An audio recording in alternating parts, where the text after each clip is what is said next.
Hey guys, biryani செய்யலாமா? Chicken biryani வாங்க செய்யலாம்.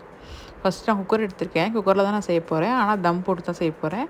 ஸோ குக்கரில் தம் போடுறது எனக்கு கொஞ்சம் ஈஸியாக இருக்குது கைஸ். அதனால் நான் குக்கரில் தான் தம் போடுறேன். ஆயில் ஊற்றிக்கோங்க. ரீஃபைண்ட் ஆயில் எடுத்துருக்கேன். ஒரு 2 குழிக்கரண்டி அளவு ரீஃபைண்ட் ஆயில். நான் வந்து ஒரு 5 பேருக்கு செய்ய போகிறேன்.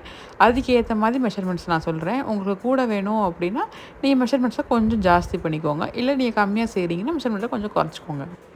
ஃபஸ்ட்டு ஆயில் சேர்த்துட்டு அதுக்கப்புறம் நெய் ஒரு 2 டீஸ்பூன் அளவுக்கு நெய் சேர்த்துருக்கேன். ரெண்டுமே நல்லா ஹீட் ஆகணும்.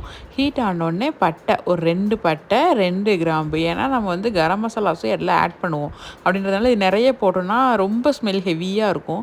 ஸோ 2 பட்டை 2 கிராம்பு, ஏலக்காய் வேணுன்னா ஏலக்காய், ஸ்டார் லீவ்ஸ் அந்த என்னென்னலாம் உங்களுக்கு சேர்க்கணுமோ அதெல்லாம் என்னென்ன சேர்க்கணுமோ சேர்த்துக்கோங்க. கரம் மசாலா திங்ஸு நான் வந்து நிறைய சேர்க்கலை. பட்டை, கிராம்பு, பிரிஞ்சி லீஃப் மட்டும் தான் சேர்த்துருக்கேன். அதுக்கப்புறம் ஒரு பெரிய பச்சை மிளகாவை நடுவில் வந்து கோடு போட்டு சேர்த்துருக்கேன். தென் 2 வந்து ஆனியன், பெரிய வெங்காயமாக 2 வெங்காயம் எடுத்திருக்கேன். அதை நீல வாக்கில் ஸ்லைஸ் பண்ணி வச்சுருக்கேன். ஸோ ஸ்லைஸ் பண்ண வெங்காயம் 2 பெரிய வெங்காயம் போதும். அதை போட்டு நல்லா வந்து வதக்கி விடுங்க. நல்லா வதங்கணும். நல்லா கோல்டன் ப்ரௌன் வரணும். நீங்கள் அவசரப்பட்டு அடுத்தடுத்து ஆட் பண்ணாதீங்க. நல்லா கிண்டுறதுல தான் பிரியாணியோட டேஸ்ட்டே இருக்குது. ஸோ கொஞ்சம் வெயிட் பண்ணி ஆட் பண்ணுங்கள். கொஞ்சம் டைம் எடுத்தாலும் பரவாயில்ல. நல்லா வெங்காயம் கோல்டன் ப்ரௌனாக வந்ததுக்கப்புறம் சின்ன வெங்காயம் இருக்குல்ல, அதில் ஒரு 100 கிராம்ஸ் சின்ன வெங்காயம் எடுத்து அந்த சின்ன வெங்காயத்தை தோல்லாம் எடுத்துகிட்டு கழுவிட்டு அதை அரைச்சி வச்சுருக்கேன். ஸோ அதை பேஸ்ட்டை வந்து ஆட் பண்ணிக்கிறேன். ஆட் பண்ணிட்டு ஒரு தடவை கிளறி விட்டுருங்க. நல்லா அந்த பச்சை ஸ்மெல் நம்ம என்னென்ன திங்ஸ்லாம் போடுறோமோ அந்த எல்லா திங்ஸோட ஸ்மெல்லும் கண்டிப்பாக போகணும். கண்டிப்பாக போனால் தான் பிரியாணி நல்லாயிருக்கும். நீங்கள் அவசரப்பட்டு அடுத்தடுத்து சேர்த்திங்க அப்படின்னா பிரியாணி நல்லாவே இருக்காது. ஆனியனுக்கும் டொமேட்டோவுக்கும் மட்டும்தான் டைம் எடுக்கும் வேகிறதுக்கு. மற்ற எல்லாமே டக்கு டக்குன்னு வெந்துடுறது தான். அதனால் நீங்கள் ரொம்ப டைம் ஆகும் அப்படிலாம் நினைக்கவே வேண்டாம். அப்புறம் சின்ன ஆனியனோட பேஸ்ட்டு போட்டு அந்த ஸ்மெல் போனதுக்கப்புறம் நான் என்ன சேர்த்தேன்னா ஜிஞ்சர் கார்லிக் பேஸ்ட்டு. ஜிஞ்சர் தனியாக கார்லிக் தனியாக அரைச்சி கூட நீங்கள் சேர்த்துக்கலாம். ஈக்குவல் அமௌண்ட் நம்ம ஆட் பண்ணணும். இப்போ 2 ஸ்பூன் ஜிஞ்சர் ஆட் பண்ணுறீங்க அப்படின்னா 2 ஸ்பூன் கார்லிக் வந்து நீங்கள் ஆட் பண்ணணும். ஸோ 2 ஈக்குவல் அமௌண்ட்டாக இருக்க மாதிரி பார்த்து ஆட் பண்ணிக்கோங்க. நான் 2மே ஒன்றா தான் அரைச்சி வச்சுருக்கேன். அதுக்கப்புறம் தக்காளி போட்ட உடனே கலர் நமக்கு நல்லா சேஞ்ச் ஆயிரும். தக்காளி நல்லா வதங்கணும். அந்த தோல் தனியாக வர்ற அளவுக்கு தக்காளி வதங்கணும். நல்லா தக்காளி குக் ஆனதுக்கப்புறம் நம்ம வந்து chilli powder, garam masala add பண்ணிக்கலாம். சில்லி பவுடர் உங்கள் காரத்துக்கு ஏற்ற மாதிரி ஆட் பண்ணிக்கோங்க. நான் 1 ஸ்பூன் ஆட் பண்ணியிருக்கேன். தென் கரம் மசாலா, இது வந்து வீட்டில் நான் அரைச்ச கரம் மசாலா. இதில் என்னென்னலாம் ஆட் பண்ணியிருக்கேன்னா பட்டை, கிராம்பு, ஏலக்காய் இந்த 3 மட்டும் தான் ஆட் பண்ணியிருக்கேன்.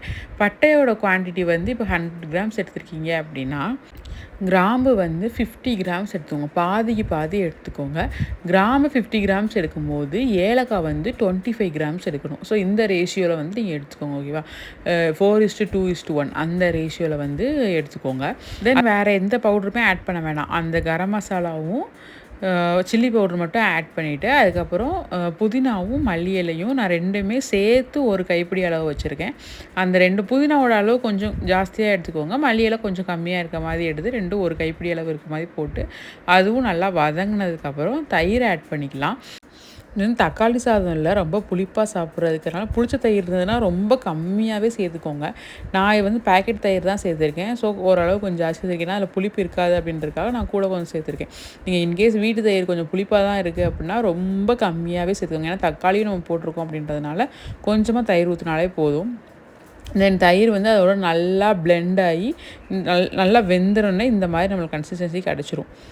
நான் வந்து 1/2 kg ரைஸ்க்கு 1/2 kg சிக்கன் எடுத்திருக்கேன். சிக்கன் ஆட் பண்ணிவிட்டு ரைஸை ஃபஸ்ட்டே கழுவிட்டு ஒரு 1/2 hour to 45 minutes நல்லா ஊற வச்சுருங்க. ஊற வச்ச அரிசி சேர்த்தோன்னா நமக்கு தம் போடும்போது நல்லா வெந்து வந்துடும். இல்லைனா நமக்கு கொஞ்சம் வேகிறதுக்கு டைம் இருக்கும். தண்ணி எக்ஸ்ட்ராவாக ஆட் பண்ணுற மாதிரி ஆயிரும்.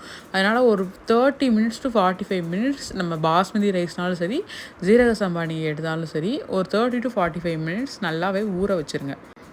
தென் சிக்கனுக்கு நீங்கள் எந்த தண்ணியுமே ஊற்ற வேணாம். அப்படியே அந்த கிரேவியோடையே சேர்ந்து வேகட்டும். அப்படின்னா தான் நமக்கு வந்து அந்த கிரேவியில் இருக்க மசாலா வந்து சிக்கனில் இறங்கும். நீங்கள் தண்ணி ஃபஸ்ட்டே ஊற்றிட்டீங்க அப்படின்னா சிக்கன் வந்து ஒயிட்டாக இருக்க மாதிரி இருக்கும். எந்த மசாலாவுமே சிக்கனில் இருக்கவே இருக்காது. ஸோ தண்ணி ஊற்றாமல் சிக்கன் வந்து ஒரு 50% வேகட்டும். ஒரு 3 to 4 minutes வரைக்கும் வெந்தால் போதும். வேகும் போது சிக்கன்லேருந்து கொஞ்சம் தண்ணி வந்து எக்ஸ்ட்ராக்ட் ஆகும். அந்த தண்ணி வற்றுற அளவுக்கு சிக்கன் வெந்தால் போதும்.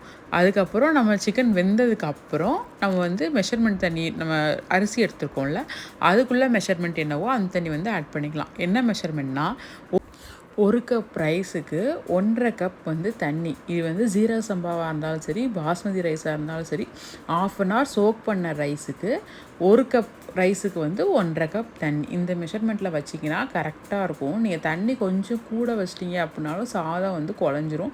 கொஞ்சம் கம்மியாக வச்சிட்டிங்கனாலும் சாதம் வந்து வேகாமல் இருக்கும். ஸோ கரெக்டாக 1 கப்புக்கு 1½ கப் நீங்கள் மெஷர்மெண்ட் பண்ணி எடுத்துக்கோங்க. நான் வந்து 2 கப் ரைஸ் எடுத்திருக்கேன். ஸோ நான் எவ்வளோ தண்ணி ஊற்றிருக்கேன்னா 3 கப் தண்ணி ஊற்றிருக்கேன். 1க்கு 1½ அப்படின்றதில் 2க்கு வந்து 3 ஊற்றிருக்கேன். தண்ணி சேர்த்துட்டு குக்கரை மூடி வச்சுருங்க. அந்த தண்ணி நல்லா கொதிக்கட்டும். கொதி வந்ததுக்கப்புறம் அதுக்கப்புறம் நம்ம ரைஸை ஆட் பண்ணிக்கலாம். ரைஸ் எடுத்துருக்க ஊற வச்ச ரைஸை ஆட் பண்ணிவிட்டு அகெயின் நம்ம என்ன பண்ணணும்னா குக்கரை க்ளோஸ் பண்ணிடுங்க. க்ளோஸ் பண்ணிவிட்டு அந்த ரைஸ் வந்து ஒரு 70% நல்லா குக் ஆகணும். ஸோ குக்கரை க்ளோஸ் பண்ணி வச்சிட்டிங்க அப்படின்னாலே நார்மலாக குக் ஆயிரும். நீங்கள் மேலே இருக்க வெயிட் மட்டும் எடுத்துடுங்க. எடுத்துகிட்டு குக்கரை க்ளோஸ் பண்ணிவிட்டு வேகட்டும். இன்பிட்வீனில் ஒரு 1 or 2 டைம்ஸ் ஓப்பன் பண்ணி கிளறி விட்டுக்கோங்க. ஏன்னா அடியில் பிடிக்காமல் இருக்கிறதுக்காக ஒரு 1 or 2 டைம்ஸ் வந்து பிடிச்சிருச்சா அப்படின்னு செக் மட்டும் பண்ணிக்கோங்க.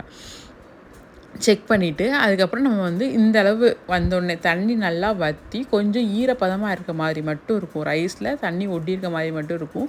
ஆனால் எக்ஸ்ட்ராவாக எந்த தண்ணியுமே இருக்காது. ஸோ அந்த டைமில் நம்ம என்ன பண்ணிடலாம்னா தம் போட்டுடலாம். தம் போடுறதுக்கு கீழே நார்மல் எப்பயும் போல் தோசைக்கல், நீங்கள் இதுக்குன்னே தனியாக தோசைக்கல்லை வச்சாலும் சரி. ஏன்னா இதுக்கப்புறம் அந்த தோசைக்கல்லை யூஸ் பண்ணும்போது தோசையே ஃபஸ்ட்டு ஒரு 2-3 தோசை வராது. அதுக்கப்புறம் தான் வரும். ஸோ நீங்கள் இதுக்குன்னு தனியாக தோசைக்கல் வச்சுக்கிட்டாலும் ஓகே. இல்லை நீங்கள் நார்மல் தோசைக்கல்லை 2 தோசையே பரவாயில்ல அப்படின்னு நினச்சிக்கிட்டிங்கனாலும் ஓகே. நான் வந்து எப்பயும் போல சுடுற தோசைக்கல் தான் யூஸ் பண்ணுறேன். ஸோ தோசைக்கல் வச்சுட்டு ரைஸை வந்து நல்லா அமுத்தி விட்டுட்டு அதுக்கப்புறம் லிட்டை வச்சு க்ளோஸ் பண்ணிடலாம். ஏர் எதுவும் வெளியே போகாது. ஸ்டவ்வை வந்து சிம்மில் வச்சு ஒரு 10 மினிட்ஸ் மட்டும் வச்சுருங்க. அப்புறம் 10 மினிட்ஸ்க்கு அப்புறம் ஓப்பன் பண்ணிவிட்டு அடியில் இருக்க ரைஸ் எல்லாம் மேலே வர்ற மாதிரியும் மேலே இருக்க ரைஸ்லாம் அடியில் போகிற மாதிரியும் ஒரு டைம் கிளறி விட்டுருங்க. கிளறி விட்டுட்டு அகெயின் ஸ்டவ்வை வந்து ஆஃப் பண்ணிடலாம். ஆஃப் பண்ணிவிட்டு ஒரு 10 மினிட்ஸ் தம் வச்சா போதும். ரைஸ் வந்து ஃபுல்லாகவே வெந்துடும். இப்போ வந்து 90% கிட்ட ரைஸ் வந்து வெந்திருக்கும். 90 to 95% கிட்ட ரைஸ் வந்து வெந்திருக்கும். கடைசி ஒரு 10 மினிட்ஸ் நம்ம தம் வைக்கும் போது ரிமைனிங் அந்த கொஞ்சம் கூட அந்த ரைஸில் ஈரப்பதம் இல்லாமல் ரைஸ் வந்து 100% வெந்துடும். நீங்கள் கரெக்டாக ரைஸை வந்து சோக் பண்ணி கரெக்ட் மெஷர்மெண்ட்டில் தண்ணி ஊற்றி கரெக்டாக வச்சிங்கனாலே போதும். ரைஸ் வந்து கரெக்டாக ஒன்று போல் வெந்து வந்துடும். எங்கேயுமே ஒரு சைடு வெந்து ஒரு சைடு வேகாமல் அப்படி இருக்கவே இருக்காது. ஸோ பிரியாணி வந்து ரெடி. நீங்களும் உங்கள் வீட்டில் இதே மாதிரி பிரியாணி செஞ்சு எப்படி இருந்ததுன்னு சொல்லி கமெண்ட்டில் சொல்லுங்கள். Then like, share and subscribe பண்ணுங்கள். பாய். வேறு ஒரு வீடியோவில் பார்க்கலாம்.